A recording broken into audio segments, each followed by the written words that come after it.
हमने कभी सोचा भी नहीं था कि आप दोनों भाइयों के दरमियान औलाद की वजह से इस कदर इख्तलाफात होंगे। माफ कीजिएगा बीजान, इख्तलाफात की वजह हमारी औलाद नहीं है, बल्कि औलाद के हकूक हैं।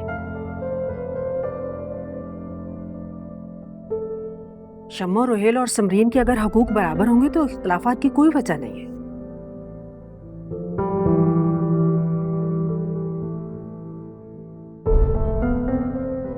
जुबैदा बेगम, तो आपके कहने का मकसद ये है कि हम शम्मो और रोहेल को समरीन के ऊपर तरजीह देते हैं, यही कहना चाह रही है ना आप? बड़े भैया, हकीकत तो यही है। अगर हम एक दूसरे को हुकूक गिनाने के अलावा मामलात के हल की तरफ जाए तो बेहतर नहीं होगा? बड़े भैया, मेरा कतई मतलब नहीं था कि मैं दौलत को खून पे तरजीह दूं। जब से कारोबार किया, हिसाब किताब बराबर का, नफा नुकसान बराबर रहा, लेकिन ये कहीं नहीं लिखा कि मैं या मेरी औलाद खुद से कारोबार नहीं कर सकते।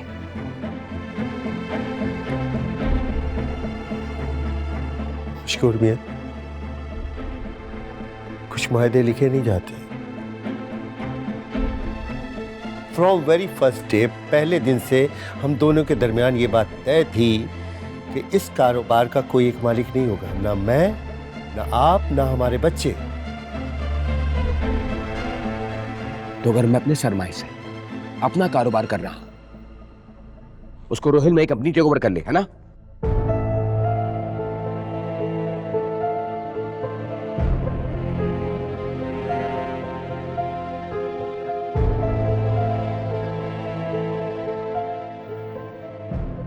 अगर मुझे इजाजत हो तो मैं कुछ कह सकता।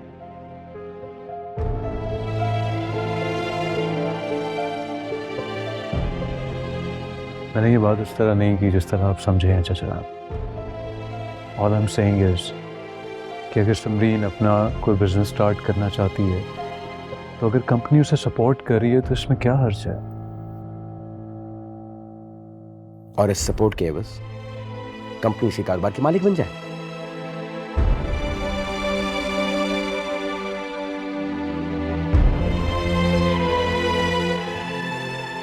विद ऑल ड्यू रिस्पेक्ट चाचा,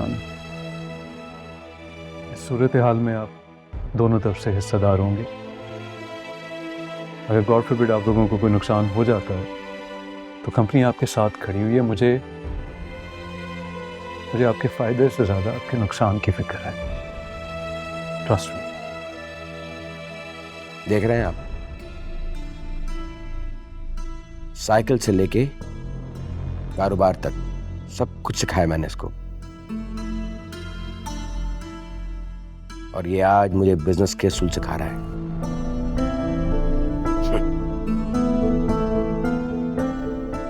मैं कुछ बोलूं?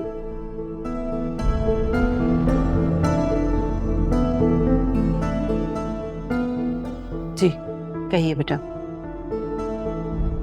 देखें, मुझे अपनी जिंदगी में कोई मजीद नहीं चाहिए। मैं अपनी दुकान, अपना ताला, अपनी चाबी वाले फॉर्मूले पर काम करना चाहती हूँ, जिसके लिए मुझे कंपनी का सरमाया नहीं बल्कि अपने बाप का पैसा चाहिए, जो कि मेरा हक है।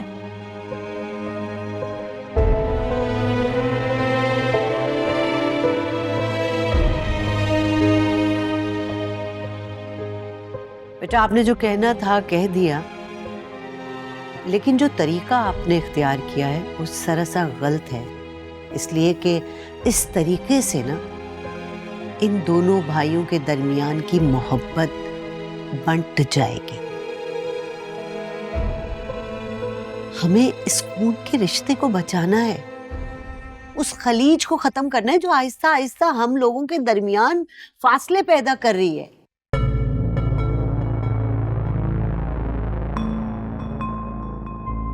पता है क्या मसला क्या है?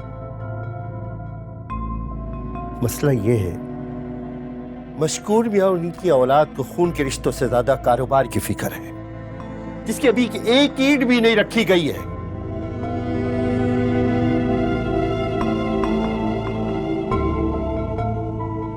अभी कुछ दिन पहले ये मौसूफ कारोबार के बंटवारे की बात कर रहे थे। तो अम्मा बाबा की कुछ नसीहतें काम आ गई, मगर बड़ी माजरत के साथ मशकूर मियां, मैं अब आपको नसीहत नहीं करूंगा। अब मेरे और आपके रास्ते जुदा है।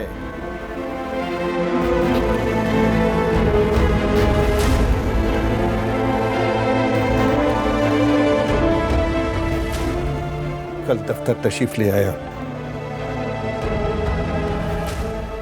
तकसीम का वक्त आ चुका है।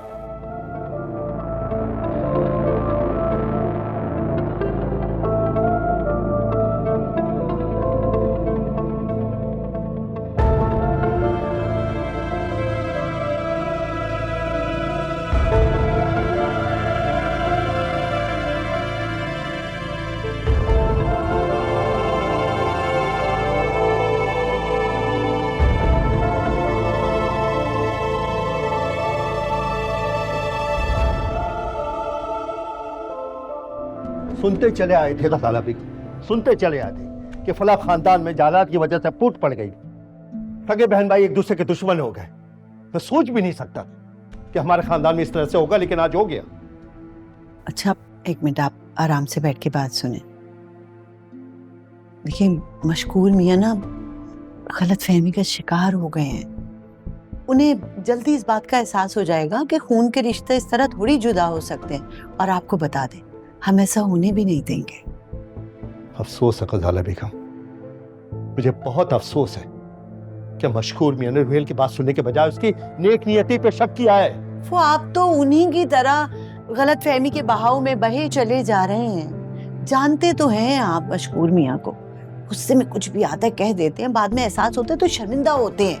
ये बात उन्होंने बहुत सोच समझ के की है, समरीन और जुबैदा बेगम के मशवरे से की है। इससे पहले कि बात मुकदमेबाजी तक पहुंचे, हमें बात आज ही करनी होगी। हमें लगता है कि अगर रोहिल मियां माफी मांग लेंगे मशकूर मियां से तो बात खत्म हो जाएगी। किस बात की माफी मांगेगा? किस बात की माफी मांगेगा रुहेल उनसे? इस बात के लिए कि उसने मशकूर मियां को, उसकी बेटी को नुकसान से बचाया। कोई माफी नहीं मांगेगा वो। और आप भी इस बात के लिए ज़हनी तौर पर तैयार हो जाए कि जो बात कल होने को वो आज हो जाए। क्या हो गया है आपको मसरूर साहब? आप तो हमेशा मफाहमियत की बात करते हैं, तो आज इतना गुस्सा किस बात का है? गुस्सा नहीं है, गुस्सा नहीं है गजाला बेगम, दुख है, तकलीफ है। जानते हैं हम, मशकूर मियां भी इसी तरह दुखी होंगे, लेकिन इस उबाल को बैठने में कुछ वक्त लगेगा। आप थोड़ा रुकें, हम भी बात करेंगे। कोई बात नहीं करेगा, ना आप करेंगे ना रुहेल करेगा। अब बात करने का वक्त नहीं है, अब फैसले का वक्त है। आई बात समझ में?